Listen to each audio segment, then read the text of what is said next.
Hello students, in today's class we'll look into anomalous properties of lithium. Now what are these anomalous properties? So of every group, if you consider in every group, the first element of every group will differ in properties from rest of the elements of that particular group. So this we call it as anomalous behavior. So anomalous behavior is a behavior that is different from its original order. It shows different properties from rest of the elements of its group. Okay, now if you consider group 1, lithium shows anomalous behavior.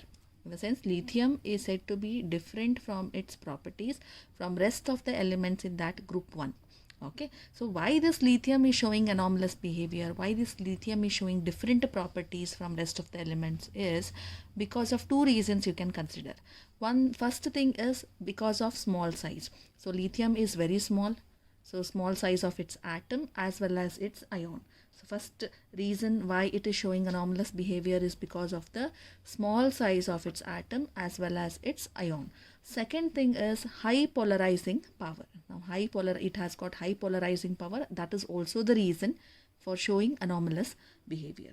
Now let us discuss which are the properties, which are the things which is different from rest of the elements. So points of differences between lithium and other alkali metals. So first point, if you consider, lithium is hard. Okay, so because of its hardness, its melting point and boiling point are also higher than other alkali metals. Okay, so first difference is lithium is hard. So because of its hardness, what happens? Its melting point and boiling point also are higher than compared to the other alkali metals. Okay. Now second thing, if you consider, lithium is said to be least reactive. In the sense, it is less reactive.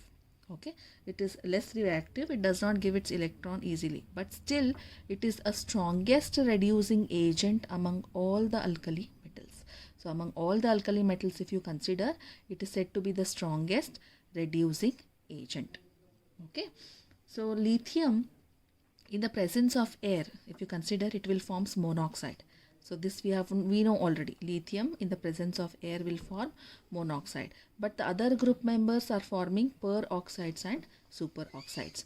So lithium is forming monoxide. Other group members will form peroxides and superoxides. And lithium directly combines with nitrogen. If it is brought in contact with the atmosphere of nitrogen, it will form lithium nitride.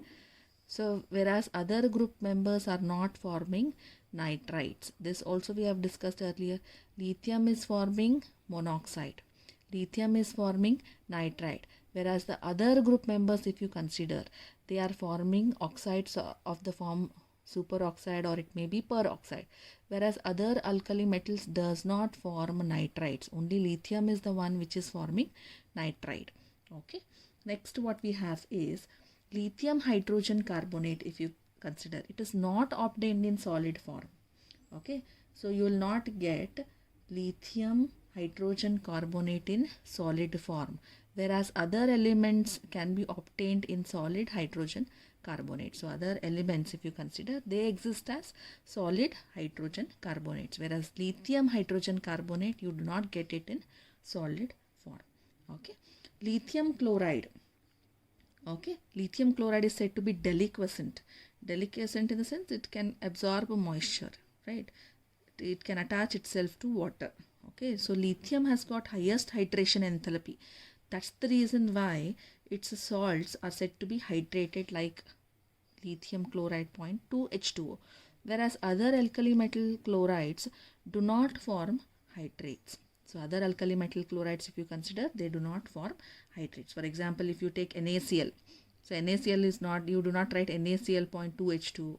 So it is not deliquescent. Okay. So but lithium chloride is said to be deliquescent and it will crystallize as hydrate in the form of hydrate. Next point, if you consider, lithium do not form ethanide on the reaction with ethyne. If you carry out the reaction of ethyne with lithium, okay, it will not form ethanide, but other alkali metals do form ethanide. For example, you have ethyne. If you consider and make it to react with sodium, what do you get? Hydrogen will be replaced by sodium, so you get sodium ethanide. But lithium, if you take, it does not form any ethanide. So this is sodium ethanide. Again, if you make it to react with sodium, again this hydrogen will be replaced. Okay, so lithium is not forming ethanide on the reaction with ethyne, but other alkali metals like sodium will form ethanide. Okay, so lithium fluoride and lithium oxide are less soluble in water than the corresponding compounds of other alkali metals. So why? Because they are less soluble, because they are covalent in nature. That's the reason why they are less soluble than in water than the corresponding compounds of other alkali metals. Okay, now lithium nitrate, when it is heated, will give lithium oxide. Okay, whereas other alkali metal nitrates, if you take, will give nitrites. Lithium on heating is giving rise to oxide, whereas other alkali metal nitrates, if you take, they will form nitrites. Okay, they are forming nitrites, whereas lithium on heating is forming oxide. So these are some of the differences of lithium from the other alkali metals. So anomalous properties of lithium, anomalous is different properties from rest of the elements of that particular group. So what are the differences? You are supposed to remember, it is important. Okay. Next we have diagonal relationship between lithium and magnesium, or similarities between lithium and magnesium. Now if you consider group 1, okay, group 1 second period, if you consider, this is the second period. So group 1 is lithium, group 2 beryllium, group 13 if you consider, it is boron. Third period if you consider, sodium, magnesium, aluminium. Okay, so what is this diagonal relationship? Some of the elements of second period, so elements of the second period will show similarity in the properties of the third period, which are said to be diagonally opposite to each other. So diagonally, lithium is showing similarity in properties with magnesium. Beryllium shows similarity in properties with aluminium. So some elements of second period show similarity in the properties with respect to third period, which are placed diagonally. So we call it as diagonal relationship. In the sense, these two have got similar properties. These two have got similar properties. Now why these diagonal elements show similar properties? Because of their similar sizes in atomic and ionic radii. These have got similar atomic and ionic radii. For example, lithium, if you consider the atomic sizes, 152 picometer. Magnesium is very close to this, 160 picometer. So almost a similar size they have. If you consider ion, lithium ion 76 picometer. Magnesium ion, if you consider, 72 picometer. So here also they have got similar ionic radii. So because of its similar sizes of its atom and also its ion, they show similarity in properties. So what is this diagonal relationship?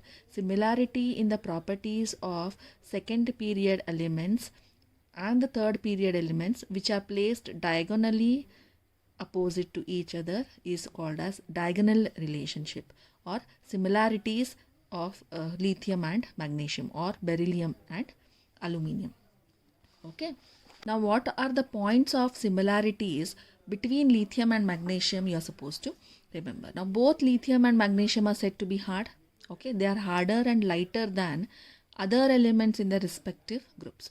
So both lithium and magnesium are said to be hard. This is the first point. Second, what you have is lithium and magnesium, if you consider, they react slowly with water.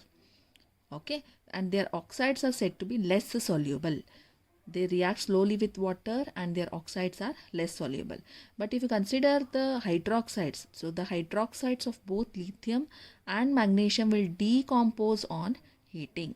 So the hydroxides of both lithium and magnesium decompose on heating. Now both will form nitride. Lithium nitride is also there, magnesium nitride is also there. Whenever you heat these two alkali metals, lithium and magnesium, in the atmosphere of nitrogen, both are capable of forming nitrides. And if you consider oxides, monoxides of lithium and magnesium, they do not combine with excess of oxygen to give any superoxide. In the sense, they are not combining with excess of oxygen to form superoxides. They will exist in the form of monoxide. The carbonates of lithium and magnesium decompose on heating to the corresponding oxides. If you take lithium carbonate, magnesium carbonate, and if you heat it, they will give corresponding oxides with the evolution of carbon dioxide. Okay.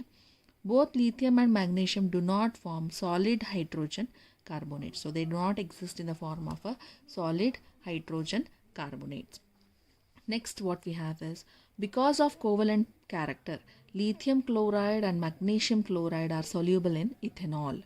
So because of this covalent character, both the chlorides of lithium and magnesium are soluble in ethanol. Okay, this your suppose solubility is like dissolves like. This concept you are supposed to remember. Okay, lithium chloride and magnesium chloride are deliquescent and crystallize from aqueous solution as hydrates. Okay, both are deliquescent and they exist as hydrate. Lithium chloride 0.2 H2O, magnesium chloride 0.6 H2O. So these are the similarities between lithium and magnesium. So lithium shows similarity in properties with magnesium, which is diagonally placed. Okay, so we call it as diagonal relationship also. Okay, so these are some of the points of similarities between lithium and magnesium.